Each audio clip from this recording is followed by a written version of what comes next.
ये movie release हुई सन 2018 में। यह कहानी एक गरीब बच्चे के मुसीबतों से लड़ते हुए एक ताकतवर और अमीर आदमी बनने पर आधारित है।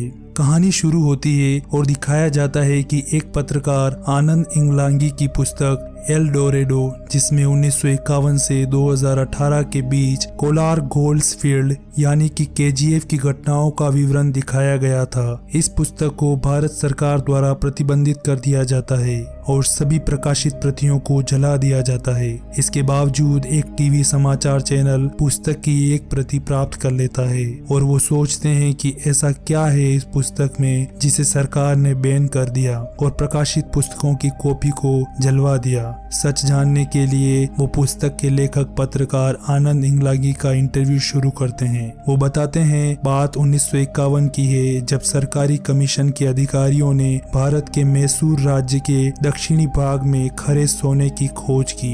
ये स्थान वर्तमान में कोलार जिला कर्नाटक में है। इसका मतलब ये बिल्कुल नहीं है कि ये मूवी एक सच्ची घटना पर आधारित है। ये एक काल्पनिक कहानी है। कहानी में इस क्षेत्र के एक ताकतवर डॉन सूर्यवर्धन को जब इस बात की खबर लगती है तो वो उन अधिकारियों को मरवा देता है और सोने की खान मिलने की बात को दबा देता है। संयोग से जिस दिन सोने की खान मिलती है उसी दिन इस कहानी के मेन हीरो रॉकी का जन्म होता है, जिसके बारे में आगे की कहानी में जानेंगे। उस समय के रशिया और अमेरिका के शीत युद्ध के कारण सोने की बढ़ती मांग को देखते हुए सूर्यवर्धन एक झूठी कंपनी का गठन करता है और सरकार को गुमराह करते हुए चूना पत्थर के खनन के बहाने केजीएफ को 99 साल के लिए लीज पर खरीद लेता है। इतनी बड़ी कंपनी को अच्छे से मैनेज करने के लिए सूर्यवर्धन 5 पार्टनर बनाता है जो केजीएफ के बाहर काम करते हैं। इनमें पहला कमल, जो कि सूर्यवर्धन के पूर्व पार्टनर का बेटा है। दूसरा वर्गा गोल्ड रिफाइनरी प्लांट का मालिक राजेंद्र देसाई। तीसरा एंड्रयू, जो बेंगलोर से पश्चिमी तट पर सोने की तस्करी की देखरेख करता है। चौथा गुरु पांडियन, एक पावरफुल नेता और डीवाईएसएस पार्टी का अध्यक्ष है। और पांचवा सूर्यवर्धन का छोटा भाई अधीरा, जो केजीएफ की सुरक्षा का प्रमुख है। वैसे ये सभी केजीएफ के इकलौते मालिक बनना चाहते हैं। इनके अलावा दुबई का अंडरवर्ल्ड डॉन इनायत खलील की नजर भी केजीएफ पर होती है। दूसरी तरफ हम रॉकी को देखते हैं, जो बहुत ही गरीबी में अपनी बीमार माँ के इलाज के लिए दर दर भटक रहा होता है। रॉकी अपनी मरती हुई माँ की इच्छा के अनुसार ताकत और धन की तलाश में 10 साल की उम्र में मुंबई आता है और मुंबई के डॉन शेट्टी के लिए काम करना शुरू कर देता है। कई सालों बाद वह शेट्टी का दाहिना हाथ बन जाता है और शेट्टी के अंडर रहते हुए मुंबई तट पर अफ्रीकी सोने की देखरेख करता है। इनायत खलील शेट्टी के अगेंस्ट डॉन दिलावर का साथ देता है ताकि वो अपना माल मुंबई में बेच सके, लेकिन रॉकी दिलावर और उसके आदमियों की ऐसी धुलाई करता है कि खलील के सोने की बोट्स मुंबई आने से पहले ही वापस भाग जाती है। धीरे धीरे रॉकी बहुत फेमस होने लगता है। उसकी ताकत तेजी से बढ़ने लगती है और दूर दूर तक उसका नाम पहचाना जाने लगता है। इसी दौरान शेट्टी के बॉस एंड्रयू का ध्यान रॉकी पर पड़ता है। दरअसल एंड्रयू को एक ऐसे जिगर वाले आदमी की जरूरत थी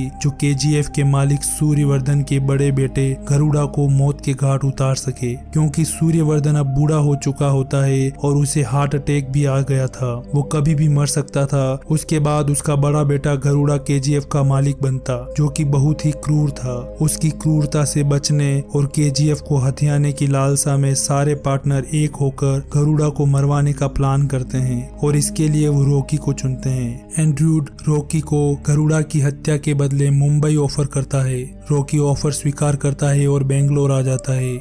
यहाँ आकर उसे पता चलता है कि जिस अफ्रीकी सोने की वो देख रेख करता था वो सोना अफ्रीका से नहीं आता है, वो इंडिया में ही बेंगलोर से आता है। वो इसका पता लगाने के लिए अपनी इंक्वायरी शुरू कर देता है। इधर गरुड़ा को केजीएफ से बेंगलोर बुलाने के लिए एक प्लान बनाया गया और उसके पिता सूर्यवर्धन की प्रतिमा का उद्घाटन करवाने के बहाने उसे बेंगलोर बुलवाया जाता है ताकि मौका पाकर रॉकी उसे मार सके। गरुड़ा बेंगलोर आता है, लेकिन उसे पहले से ही अपने पिता पिता के पार्टनर पर शक था, इसलिए उनकी चाल धरी की धरी रह जाती है और सभी पार्टनर देखते हैं कि गरुड़ा को पहले से ही सब कुछ पता चल जाता है और उसकी सिक्योरिटी बहुत ही जोरदार होती है। सभी पार्टनर को पता चलता है कि मूर्ति उसके पिता की नहीं बल्कि उसकी खुद की है। पहली बार रॉकी किसी इतने पावरफुल आदमी को देखता है जो इतने सारे अपने दुश्मनों को जिंदा छोड़कर चला जाता है, क्योंकि गरुड़ा ने कसम खाई थी कि मेरे पिता के जिंदा रहते मैं उनके पार्टनर्स को हाथ नहीं लगाऊंगा, क्योंकि उन्हें अपने पार्टनर्स पे भरोसा होता है। लेकिन उनके जाने के बाद मैं एक एक की खबर लूंगा। 1978 में गरुड़ा को अपने उत्तराधिकारी के रूप में चुनते समय सूर्यवर्धन को लगा कि उसका भाई अधीरा उसके बेटे की सहायता करेगा, लेकिन अधीरा खुद मालिक बनना चाहता था। गरुड़ा इकलौता मालिक बनने के लिए अपने कमांडर वानराम की मदद से अधीरा को मरवा देता है। इधर सभी पार्टनर दहशत में होते हैं कि जैसे ही सूर्यवर्धन मरेगा और गरुड़ा हमें जिंदा नहीं छोड़ेगा। तभी रॉकी उन्हें वादा करता है कि जिस काम के लिए वह बेंगलोर आया है वो उसे जरूर पूरा करेगा। कोई और रास्ता नहीं मिलने पर वह केजीएफ में प्रवेश करता है। ये बहुत ही खतरनाक जगह होती है। यहाँ लोगों से जबरदस्ती काम करवाकर बंदी बनाकर रखा जाता है और उन पर अत्याचार किया जाता है। वो यहाँ गरुड़ा के आदमियों की क्रूरता देखता है जो लोगों से गुलामों की तरह काम करवाते हैं। वो चुपके से रखरखाव कक्ष में घुसकर पूरी खादान का नक्शा देख लेता है, लेकिन वो वहाँ के 20,000 मजदूरों पर होने वाले अत्याचारों को सह नहीं पाता और गरुड़ा के आदमियों को मार देता है। वो गुलामों की नजर में मसीहा बन जाता है। गरुड़ा का छोटा भाई विराट जो अमेरिका से पढ़कर आया है, उसका स्वभाव क्रूर नहीं होता।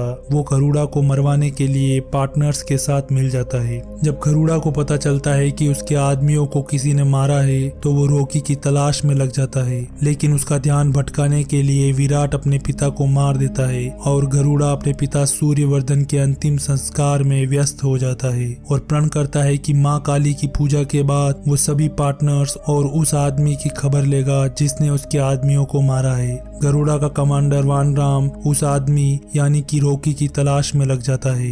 रॉकी उसे चकमा देकर माँ काली की पूजा में पहुंच जाता है, जहां गरुड़ा अपने 3 दुश्मनों को बलि के घाट उतारने की तैयारी में होता है। रॉकी इन 3 दुश्मनों में से एक को मारकर उसकी जगह ले लेता है। जब तक वानराम को पता चलता है कि रॉकी की चाल क्या है, तब तक बहुत देर हो जाती है और रॉकी 2 गुलामों के मरने के बाद पानी से बाहर आता है और गरुड़ा के ही कटार से उसका सिर काट देता है। सारे गुलाम उत्साहित होकर रॉकी को अपना नेता स्वीकार करते हैं। गरुड़ा के मरने की खबर दूर दूर तक फैल जाती है। नवनिर्वाचित प्रधानमंत्री रमिका सेन को भी इन घटनाओं के बारे में पता चलता है। अधीरा जिसे मरा हुआ मान लिया गया, उसे भी इस बारे में खबर मिलती है। दुबई में इनायत खलील को भी सूचना मिल जाती है। गरुड़ा के मरने के बाद सभी पार्टनर्स और अधीरा के अलावा इनायत खलील सभी की नजर केजीएफ के सोने की खान पर थी। सभी उसे हत्याना चाहते थे, लेकिन उन्हें ये नहीं पता कि रॉकी ने मुंबई पर राज करने के लिए ये सब नहीं किया। पत्रकार आनंद बताते हैं कि रॉकी चाहता तो गरुड़ा को बेंगलोर में ही मार सकता था, जहां उसने अपनी मूर्ति का उद्घाटन किया था,